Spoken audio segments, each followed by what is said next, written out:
Pakistan New Zealand টি-20 সিরিজের খবর। সিরিজের দ্বিতীয় টি-20তে পাকিস্তানকে 5 উইকেটে হারিয়েছে নিউজিল্যান্ড। এই জয়ে 5 ম্যাচ সিরিজে 2-0-তে এগিয়ে গেল কিউইরা। বৃষ্টি বিঘ্নিত ম্যাচে খেলা গড়ায় 15 ওভারে। টসে হেরে ব্যাট করতে নেমে শুরু থেকেই নিয়মিত বিরতিতে উইকেট হারিয়ে চাপে পড়ে পাকিস্তান। ৭৬ রানেই সাজঘরে দলের 5 ব্যাটার, তবে অধিনায়ক সালমান আঘার 28 বলে 46 ও শাদাব খানের 14 বলে 26 রানে ঘুরে দাঁড়ায় সফরকারীরা। শেষ দিকে শাহিন শাহ আফ্রিদির 14 বলে 22 রানের ক্যামিওতে 9 উইকেটে 135 রানের সংগ্রহ পায় পাকিস্তান। জবাবে ব্যাট করতে নেমে তাণ্ডব চালান দুই কিউই ওপেনার টিম সেইফার্ট ও ফিন অ্যালেন। ওপেনিং জুটিতেই আসে 66 রান। সেইফার্টের 22 বলে 45 রানের পর অ্যালেন খেলেন 16 বলে 38 রানের ইনিংস।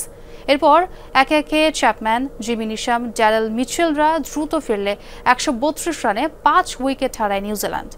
তবে মিচেল হেয়ার 16 বলে অপরাজিত 21 রানে 41 বল হাতে রেখে সহজেই জয়ের বন্দরে পৌঁছে যায় ব্ল্যাক ক্যাপসরা।